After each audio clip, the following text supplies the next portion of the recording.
Okay, so the starting question would be, how did you end up in the IT industry? And I suppose partly related to that is, have you always wanted to work in it, or what was the way you ended up in the IT space? Complete accident. It is the honest answer. And no, I never wanted to work in tech. I actually always wanted to be an entrepreneur, to start and grow my own businesses as long as I can remember. From the time I was a little girl, I wanted to do this job that I do now as a CEO and founder of a company. And I just happened to be really good at technical things. I was the first technical person in my family. There was no frame of reference to look to anyone else who worked in tech or had tech skills or anything like that. So eventually, as I kind of went through school and got all these degrees, PhD in math and master's in math and master's in computer science, nobody understood it. And they thought eventually I would snap out of it. So that's how I got into tech. Okay, and so once you were into tech, it'd be good to understand the journey from where you started in the industry to where you've ended up today, as you say, CEO of a company. So yeah, for sure. So remember, this is what I've always wanted to do. I just happened to be good at technical things, and I went through school very quickly. So I went through and I thought, well, this is fun. I will do the technical thing for a while, and then I'll go back and kind of end up where I am now, running and starting businesses. So I went through quickly. I got a PhD in math just because I thought it was fun and interesting, and why not at the time. And I had no idea what the National Security Agency was. I had never heard of it before growing up. But I ended up at NSA, which is part of the US intelligence community, basically under the premise of, we do really cool things, we can't really tell you about them. And I thought, I want to do cool stuff. That sounds fun. So I thought I would go for a while and ended up being given just incredible opportunities to see things and do things and grow in ways I think I could have never seen done and grown anywhere else. So I ended up staying here 12 years, far longer than I had ever anticipated at the time when I joined. And so that was kind of career number one, I will say, or kind of an interim stop. And then based on some breakthroughs in technologies in the privacy enhancing technology family that I had during my time there, then I was able to kind of fulfill my ultimate dream of starting a company, Enveil, with the goal of creating this entirely new market. So that's kind of the short version of how I ended up where I am today. okay, and in that, because if you created the company, I guess you had the opportunity to create it as you wanted it. But in terms of the work you were doing for the NSA, did it strike you at the time? Was it a male-dominated place? Did you feel slightly isolated, out of place there, or just your experience of that environment in terms of equality, diversity, stuff like that? Yeah, I think I was very, very fortunate all through my career in that, particularly growing up, the viewpoint was you can be anything and do anything that you want to be and do. So it was very, very much an empowering type of culture and environment that I grew up in and that I was always surrounded in all through school. And then I hopped right from that into NSA, which is, believe it or not, I think one of the best places for women in tech that I have ever seen, particularly for women in very high technical fields, such as math. There's a very rich women in mathematics community at NSA. And so I never felt any kind of gender bias or discrimination there inside of the agency. I only really encountered it when I came out and started a company. Okay, right. So when you were starting the company, as I say, you obviously had the opportunity to create it as you wanted to, bearing in mind issues like equality, as well as obviously what you were going to do technically. But so you say you encountered it there. Was that when you were trying to, I don't know, raise funds and people going, what's a woman doing trying to raise, start a tech company? How did it manifest itself, I guess? Yeah, for sure. Definitely being a sole founder, CEO, as a highly technical female is a little bit unusual, but try a sole founder, CEO, highly technical female with a black box background for 12 years inside of NSA. And by the way, 5 kids that at the time were 12 and younger. So the deck is definitely stacked, was definitely stacked against me at that time to go out and raise venture capital. But, historically, you can see that we were in fact successful in doing that. And the company has been successful up until this point, but it was definitely highly, highly unusual It is still highly unusual, but my job and my goal is to normalize it so that people like me are no longer really interesting. It's just, there are a lot of, founder, CEO, technical women that can be moms and run successful companies. And I hope that one day, through my contributions, that is normal. And so when you set up the company, did you have any particular sort of thoughts around making sure equality, diversity, etc. are part of it, or did you just, I guess, subconsciously aware of that and therefore make sure it happened, or did you have a sort of, I don't know, some kind of game plan to make sure it happened, or how did you go about creating the structure and the culture of the company when you founded it? Yeah, for sure. So we have one of our first principles here at the company is best ideas win, and that was put in place, years after the company was actually founded, based on historical look back at the actions that we've taken. And the real core value there is making sure that we hire people with very diverse perspectives, very unique and diverse perspectives. So every single person here in the company has something very unique to bring to the table, and then it's our job to cultivate an environment or a culture in which those perspectives can be heard so that we get to the optimal outcome. And so it's that basis upon which we move forward to really get that diversity of perspective that then encompasses all kinds of different types of diversity, way beyond gender, but certainly gender is a part of that.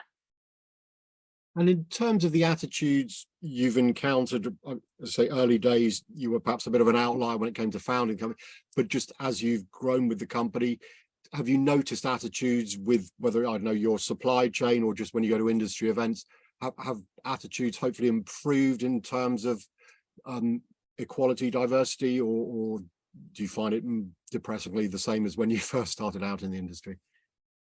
No, I think we are improving. I think we are making progress. I think that there's still a lot of what I will say very generously is maybe unconscious bias in the community of assuming women are in lower positions perhaps than they really are, is what I see. And my hope is that the next generation, my kids, that will no longer be the case. So you won't naturally assume that the woman is in the lesser position when they show up with a male colleague, for example, which used to happen to me all the time in the early days of the company. As we've become more and more visible, that happens less and less, but it still happens, which is just a testament to, I think, just some unconscious bias that's left in our culture around stereotypes between men and women. Yeah, and in terms of you say you want to make sure as far as possible that what you encounter as a word doesn't happen again. So do you, whether it's within your organization or more broadly within the industry, do you get involved in initiatives? Do you actively go out there, promote? How do you, or what do you see as your role in terms of making that step change permanent and where equality, diversity are the norm, as you say, as opposed to still perhaps slightly unusual? Yeah, I think one of the key things in normalizing my position or people like me is being very visible out in the world and being visible in success, that we are in fact succeeding, and we want to be judged on our merit. So I want to be judged just like any other founder, CEO would ever be judged, based on, are we succeeding as a company? Are we being responsible stewards of the resources and the investments that have been entrusted to us, et cetera? And I think if you do that in a very visible way, it can go such a long distance into helping with that kind of a normalization, because people see it and they can see it a lot. And then it becomes not so unusual. It becomes more normal over time. And you mentioned your children, the children's generation.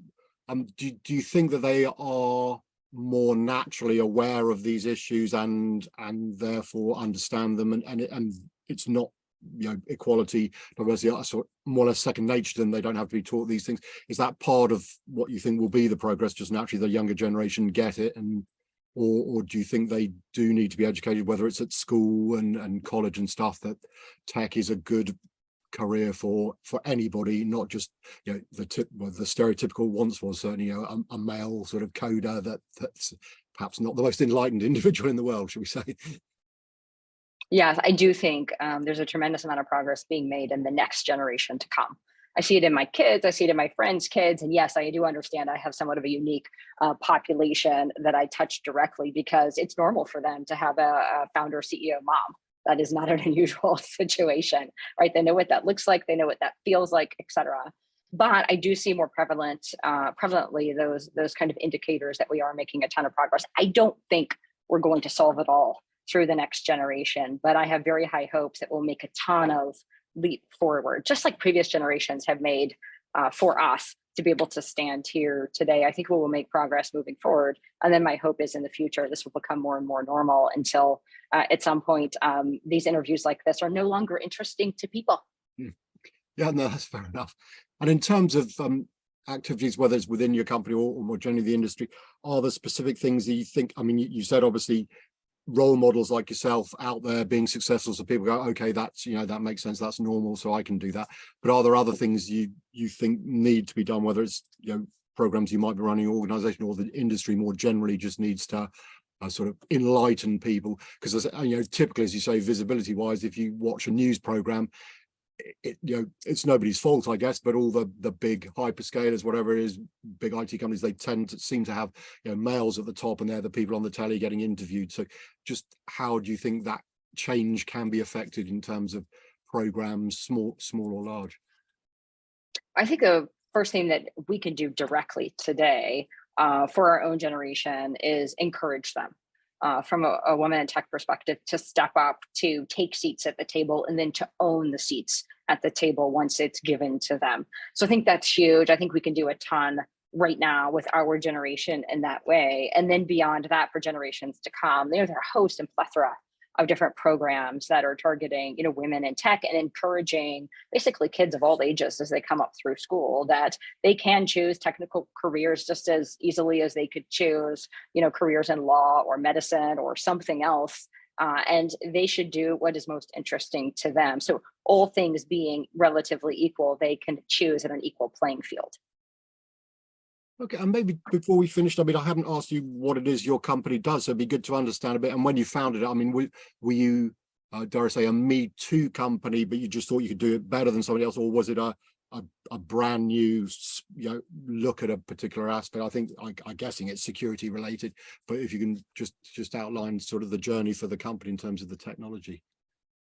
Yeah, we're about as far from a Me Too company as you could get, which is in some ways far easier and far faster than the pathway that we've chosen, but I believe far less exciting for me personally and rewarding. So we're very much a new market creation company and have been on that journey since day one. And we are creating an entirely new market around privacy enhancing technologies. So really changing that paradigm of how and where organizations can securely and privately leverage data across boundaries and across silos, while still respecting the reasons those boundaries and silos exist ultimately to unlock value for whatever kind of business use case that organization has. And so we've been on that journey for almost 7 years now as a company. And while privacy enhancing technologies of family is not new, they were computationally impractical for decades and decades.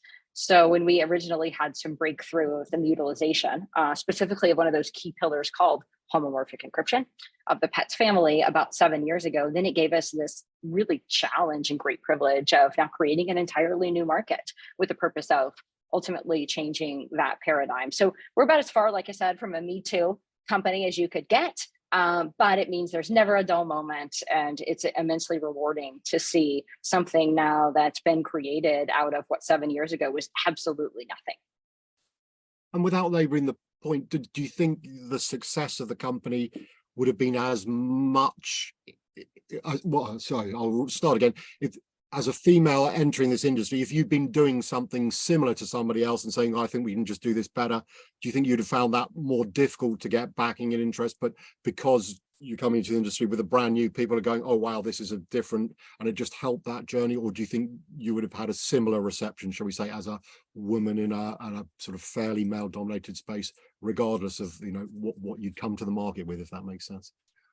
I think a similar reception. So I think the unique part of the journey in terms of being women, tech, raising money, et cetera, is the fact that I am a female, I am highly technical, I am a sole founder. I have no other founders around me. I don't have a male co-founder or anything like that, which is a choice. I know myself. I know I'm best as a sole founder. And then aside from that, having all those kids that I mentioned, that I'm really grateful for, that is the kind of mountain my mountain to have climbed. It had nothing to do with new market creation company versus me too, better widget kind of a company.